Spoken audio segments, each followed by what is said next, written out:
నమస్కారం. నేను మీ doctor చిన్నమై లంజిరెడ్డిని. Graduates సమస్యల పరిష్కారానికి మీ గొంతుకనే వస్తున్నాను.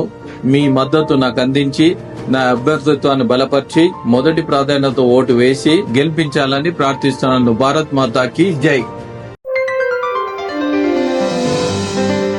కరెక్టే, మీరు అన్నట్టు ఇంతకు ముందు అన్నారు మేడిగడ్డ విషయం గానీ కాళేశ్వరం విషయం గానీ అన్ని మాట్లాడారు. కరెక్టే, వాళ్ళు కొన్ని తప్పిదాలు చేశారు, అవి మీరు లేవనెత్తారు, కమిటీలు వేశారు, కరెక్టే. కానీ అక్కడ ఏదైతే నష్టం జరిగిందో అది పూడ్చే బాధ్యత ఇప్పుడున్న ప్రభుత్వం మీద, అంటే కాంగ్రెస్ ప్రభుత్వం మీద ఉంటుంది కదా. దానిపైన ఏంటి చర్యలు? అంటే వాళ్ళ తప్పులను ఎత్తి చూపడం కన్నా ప్రజలకు ఏ విధంగా మేలు జరుగుతుంది, ఎట్లా పూడ్చాలి ఆ నష్టాలని ఏం ఆలోచన చేస్తున్నారు? ఎందుకు దాని మీద ఎన్ని మీటింగ్లు, వందల మీటింగ్లు. ఉత్తమ్ కుమార్ రెడ్డి గారు ఢిల్లీ, హైదరాబాద్, దానికి ఒక ఎంక్వైరీ, చంద్రఘోష్ అని ఒక ఫేమస్ రిటైర్డ్ సుప్రీంకోర్టు జడ్జి అనేసి ఆయన వచ్చి ఎంక్వైరీ చేసుకుంటూ దీన్ని రివైజ్ చేయొచ్చా, రివైజ్ చేస్తే రిపేర్ చేస్తే ఉంటుందా అంటేనే అప్పుడు నేషనల్ ఈ డిజాస్టర్ మేనేజ్మెంట్ వాళ్ళు ఇచ్చిండ్రు. మీరు ఏం చేసినా మేము గ్యారంటీ ఇవ్వలేము. ఈ మూడు కూడా ఎప్పుడైనా ఫ్లడ్స్ ఎక్కువ వస్తే పోయే ఛాన్స్ ఉంటుంది. సరే, అదొక తప్పు. ఇంకా మిగిలిన తప్పులు చాలా ఉన్నాయి కదా. ఎన్నెన్ని రెక్టిఫై చేయాలి, ప్లస్ మేము ఇచ్చిన ప్రామిజులు ఒకవైపు చేయాలి. ఒకవైపు చూస్తేనే బడ్జెట్ 6,000 కోట్లు ఇంట్రెస్ట్ తప్పనిసరి కట్టాలి, ప్రిన్సిపల్ అమౌంట్ కట్టాలి. 13,000 crores అది నెట్ పోతుంది.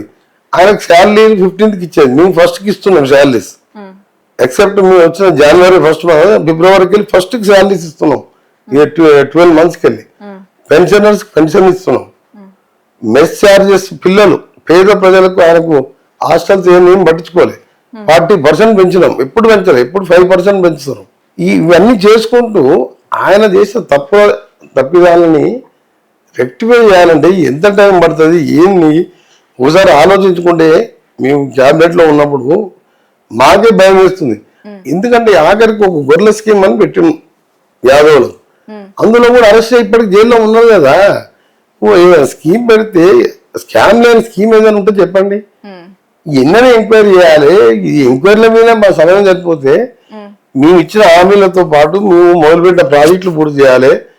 సరే, దాని మీద ఎక్స్పర్ట్స్ అందరూ కూడా బాగా వర్కౌట్ చేస్తున్నారు. కాళేశ్వరం దాన్ని ఏం చేయాలి, దాన్ని మేము 9 కట్టి అదొకటి కట్టి డైవర్ట్ చేస్తే ఈ 3 బ్యారేజ్ అవసరం లేదు, మనం అలా చేయాలా అని చాలాసార్లు క్యాబినెట్ లో బయట మినిస్టర్స్ సీఎం గారితో డిస్కస్ చేసుకుంటున్నాం.